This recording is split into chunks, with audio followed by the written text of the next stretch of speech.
Tak lama setelah Presiden Amerika Serikat Donald Trump berkunjung ke China, Presiden Rusia Vladimir Putin juga datang menemui Presiden China Xi Jinping. Apakah ada perbedaannya Beijing menjamu Rusia dan Amerika?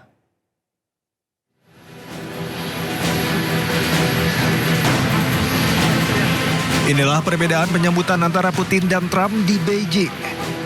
Pertama, Trump disambut di bandara oleh Wakil Perdana Menteri China He Feng. Sementara Putin disambut Menteri Luar Negeri China Wang Yi. Kedua, Trump disambut dengan band yang memainkan lagu YMCA. YMCA merupakan lagu wajib dalam kampanye politik Trump.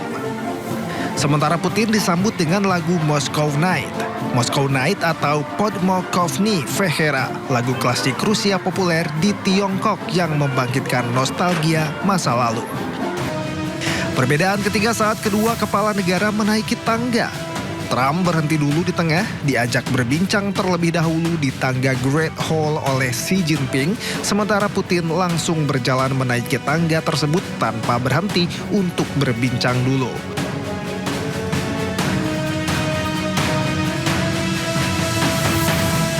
Keempat, Donald Trump menginap di Hotel Four Seasons, sementara Putin di guest house kenegaraan Diaotai. Kelima, baik Donald Trump maupun Putin sama-sama disambut antusias anak-anak Cina. Dari sana kembali di Sindo Malam, Zionis Israel kembali melancarkan serangan ke Al-Nas, kota Gaza dan tepi barat. Sejumlah sumber mengumumkan bahwa sejumlah korban tewas akibat agresi Israel telah mencapai 72.769 orang. Rumah di Al-Nasar, barat kota Gaza jadi target serangan udara militer Israel. Suara dentuman masih terdengar di tengah bangunan yang terbakar. Warga mendatangi lokasi mencoba menolong korban di bawah reruntuhan, sementara petugas mencoba memadamkan api. Akibat serangan, sejumlah warga menjadi korban termasuk wanita dan anak-anak. Zionis Israel juga menyerang sebuah bangunan di tepi barat Palestina. Api terlihat menyala dari gedung bertingkat.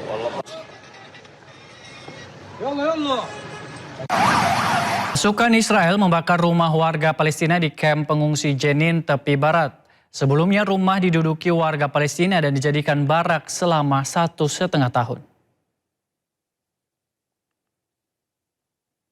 Rekaman menunjukkan kobaran api melalap rumah keluarga Arshed di dekat kamp pengungsi Jenin, tepi barat. Pasukan Israel membakar rumah yang sebelumnya menduduki bangunan sebagai barak militer selama 1,5 tahun.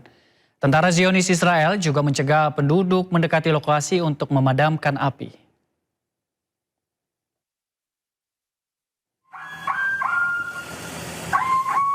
Ratusan tentara Israel dilaporkan memasuki desa Al-Mazra'ah, Al-Gharbiyah di wilayah barat Ramallah. Tentara Israel menggerebek rumah-rumah warga dalam operasi militer skala besar di wilayah tersebut. Tentara Israel juga menangkap sejumlah penduduk desa dan hingga kini belum ada keterangan resmi dari militer Israel terkait alasan dibalik operasi besar-besaran ini, termasuk jumlah warga yang ditangkap. Pemirsa, Israel kewalahan menghadapi serangan drone Hizbullah yang menargetkan tentara dan kendaraan militer. Kini Israel menguji senjata terbarunya untuk melawan drone Hizbullah.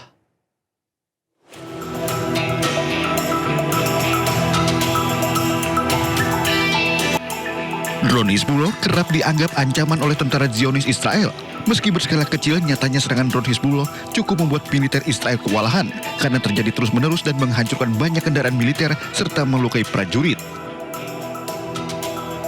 Untuk menghadapi serangan drone Hizbullah yang kian masif, Israel baru-baru ini menguji senjata terbarunya untuk melawan drone Hizbullah. Senjata tersebut berupa jaring yang terlempar ke udara untuk menangkap drone dan menjatuhkannya. Sebelumnya cara lain juga pernah dilakukan Israel untuk menghalau serangan drone Hizbullah. Salah satunya dengan jaring raksasa yang melindungi kendaraan militer. Kendati demikian, penggunaan jaring untuk melindungi kendaraan militer ini kurang efektif karena tetap bisa ditembus drone Hizbullah. Awalnya, jaring-jaring ini digunakan bertujuan untuk menjebak atau memicu ledakan drone FPV milik militer Hizbullah menjadi satu arah sebelum mencapai awak kendaraan. Pemirsa, Israel dilaporkan tengah mengalami krisis tentara lantaran kekurangan sekitar 12.000 tentara Zionis. Hal itu dinilai mengancam kapasitas operasional militer dalam jangka panjang. Dari 12.000 tentara Zionis dibutuhkan sekitar 7.000 tentara Zionis yang akan ditempatkan untuk posisi tempur. Jumlah tentara Zionis dibutuhkan di tengah meningkatnya tekanan akibat konflik di berbagai front. Militer Israel berulang kali memperingatkan bahwa situasi akan semakin memburuk dan dikhawatirkan militer Israel tidak akan mampu memenuhi misi jangka panjang. Media Israel menyebut meningkatnya operasi militer di Gaza, tepi barat Lebanon, dan Suriah turut mempercepat kelelahan fisik dan psikologis tentara. Meski gencatan senjata di Lebanon diperpanjang, namun kekejaman Israel terus berlanjut. Ratusan nyawa kembali melayang akibat pembantaian yang dilakukan secara masif oleh Zionis Israel.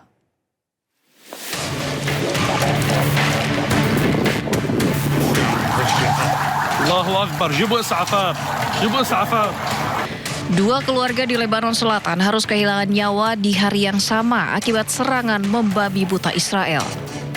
10 orang dari dua keluarga di dua wilayah berbeda ini meninggal akibat serangan Israel dan tidak menyisakan satupun anggota keluarga yang selamat. Padahal Kementerian Luar Negeri Amerika Serikat telah mengumumkan perpanjangan gencatan senjata selama 40 hari antara Lebanon dan Israel pada 15 Mei lalu. Sementara itu, warga Tire menyuarakan kekhawatiran mereka atas terus berlanjutnya eskalasi di Lebanon Selatan. Meskipun ada gencatan senjata dengan Israel, namun terus terjadi serangan.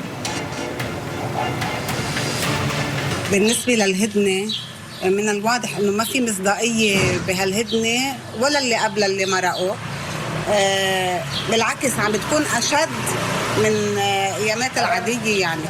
بعدنا مسيرات، بعدنا حربة، بعدنا قصف مطارح، يعني بعد ما في أمان أبدا. نحن كنا ناطرين يمروا 45 يوم اللي قبلهم ونجي إنه على رواق وتنفتح البلد وبلش العالم ترجع على بيوتها وبلش إعادة الأعمار ويصير انسحابات للإسرائيلية من عمن جنوب لبنان ويرجع الأمن والسلام لعنا. فاللي بين إنه جددنا 45 يوم هلا الليلة طول الليل ضرب وقصف وما بعرف شو لوين رايحين ما حدا عارف. Rencananya putaran keempat pembicaraan perdamaian akan berlangsung di Departemen Luar Negeri AS tanggal 2 hingga 3 Juni mendatang.